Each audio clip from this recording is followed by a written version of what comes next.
Kia ora, good evening. Winter has arrived in the south with heavy snow forecast to hit parts of the region this evening.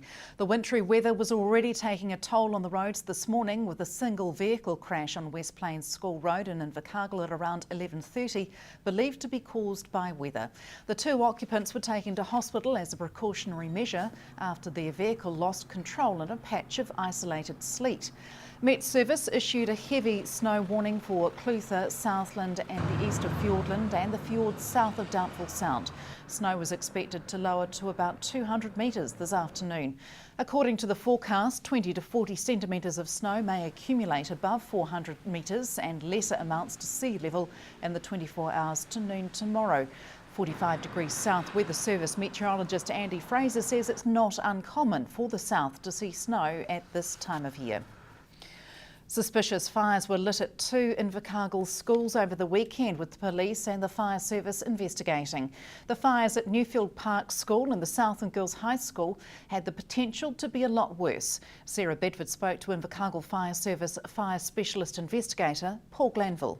Southland Girls High, the fire service were called to that about 2:30 a.m. on Saturday morning. The building was burning when they arrived, and the classroom blocks were heavily smoke logged. And Newfield Park, there were the remains of two fires discovered by school staff early on Sunday morning, which the police have been alerted to. So can you tell me how these fires have been started? Yeah, look, both of them we believe have been deliberately lit. The one at Girls High School, there's been a fair bit of intent and effort put into starting that fire. And the ones at Newfield Park School, sort of lesser severity, where it's just been some rubbish that's been set on fire within the school building or near the school buildings. Do you believe these are connected? We're hoping they're not. They don't look like they are. But the police are investigating that side of it further. How much of a concern is it to have these two incidents? Huge concern for the community, and that's where we're doing some proactive work with the principals as we speak, but we need to do some work, and people living around the schools need to be really vigilant now at this time of any suspicious activities, kids hanging around during weekends and nights, and the more we can get the community involved and keeping an eye out, the better off and safe we'll be. Do you think, given that it is two schools, that children are responsible? Look, that's a question for police to look at further. We believe the one at Newfield Park School, yes, probably more children. The one at Girls High, a little bit more serious. Potentially, how bad could these fires have been? Look, both of them huge, especially Girls High. It was an old wooden building, double storey. It wasn't sprinkled right throughout, so that had the potential to be a very, very big fire. Newfield Park School, the building was a bit more modern, but still potential for classrooms to be lost, a huge impact on our communities. Do you think schools need to step up security? I think schools are doing the very best they can under the circumstances, and they're very proactive on simple things like keeping their skip bins locked, so we're minimising any combustibles that are available to potential arsonists. So in that respect, the schools they're very, very proactive and receptive to help from us. A 6-hour search and rescue operation involving 20 people came to an end just before lunchtime today when a missing Riversdale hunter made his way to a rescue helicopter.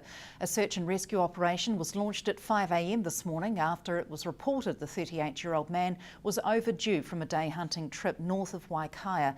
Police say the man sustained minor injuries from a fall yesterday and spent a cold night outdoors before making his way out today.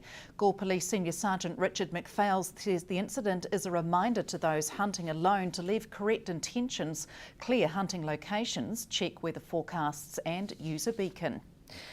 A flower garden planted on Ellis Road on Saturday was the first of many that will pop up around the area in the future. Volunteers were planting bulbs and plants at the Ellis Road site as part of the South Alive project. The wider community has donated 800 bulbs and 350 flower plants to the project, with the aim to plant as many pop-up flower gardens as possible. The idea is to beautify the area, and South Alive project coordinator Jeanette Malcolm says the public response has been surprising. She says the program will be ongoing, with Ellis Road the first area of focus. Stay with us. After the break, we bring you the action from the 2013 Bluff Oyster and Seafood Festival.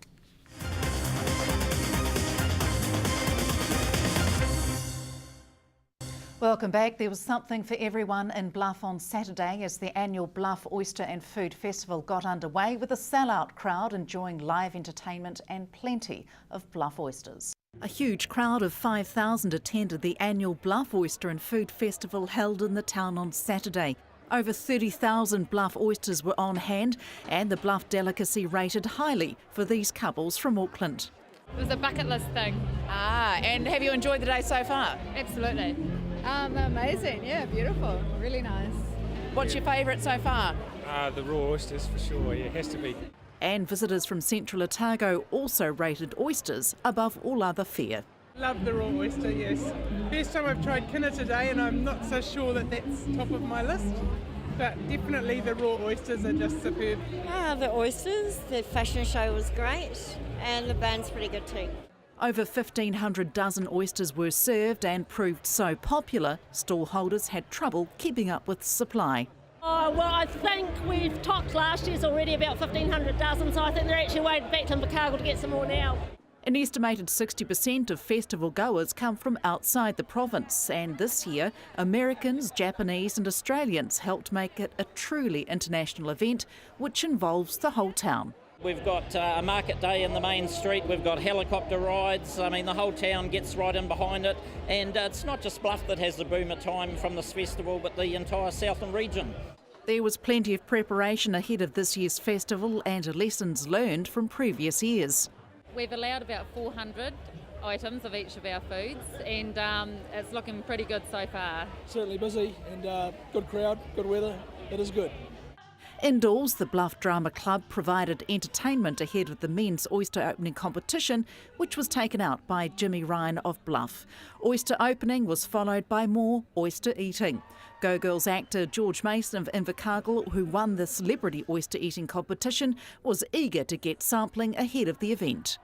Preparation today, I've had a couple of quiet beers and I've only had breakfast, so I haven't eaten any oysters yet, so I'm looking forward to actually tasting them. Also popular on the indoor stage, the Creativity Awards, which had a high calibre of entries according to one judge. Fantastic, yeah, there's been a lot of ingenuity, a lot of really thought gone into what they're doing and some incredible sewing.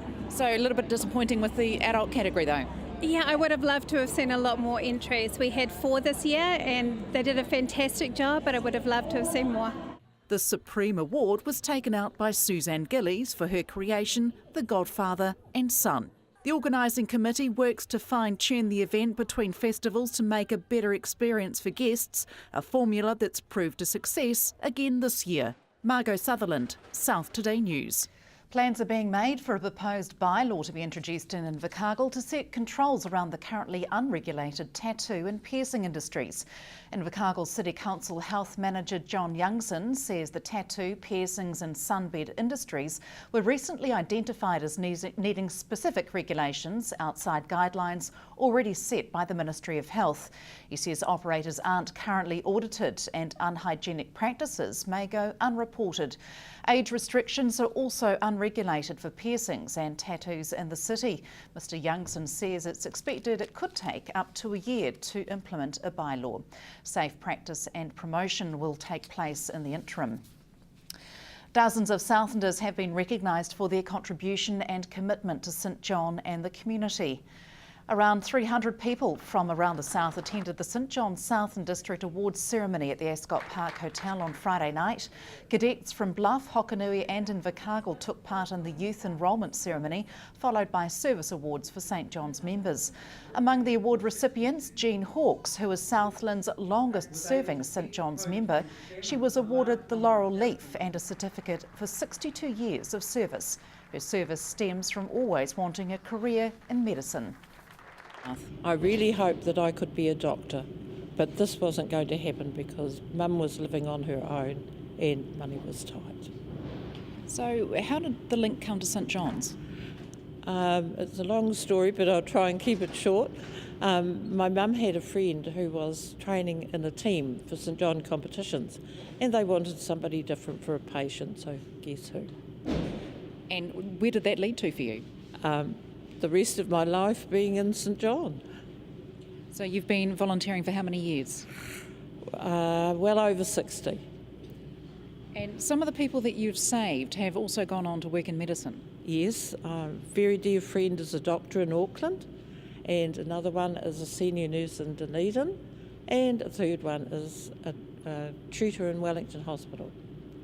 So you are one of the longest serving members of St John, certainly the longest in Southland. How does that make you feel? Very humble, but very grateful for the people that I've met over the years. Is it a career that you would encourage others to get into? Yes, I would, but there seems to be an awful lot for young people to do these days, and many don't have the commitment that you really need to be involved volunteering. There was plenty of dirty competition in the Deep South at the weekend as hundreds of people competed in the inaugural Muddy Buddy event. A mud run at Laura Gorge near Browns saw more than 550 people race through a muddy obstacle course yesterday. Among obstacles, swinging tyres, a creek crossing and a mudslide. Early indications are that it raised in excess of $15,000 for Central Southland College's Sports Council, which is designed to promote sport and participation. It's hoped the event will run again next year. Central Southland College Sports Coordinator Andrea Beggs says it was surprising how much interest there was. We were surprised by the interest. We were actually going to close entries the morning of the event, but when it came to Wednesday we had 125 entries. We were hoping for 50, and we've done some manual entries, so I think we're around about the 130 mark. So we were absolutely blown away with the support. It's been awesome. And that's it from news. Coming up in sport, the Highlanders take another hit in their latest Super 15 game. That's after the weather next. From the news team, good night.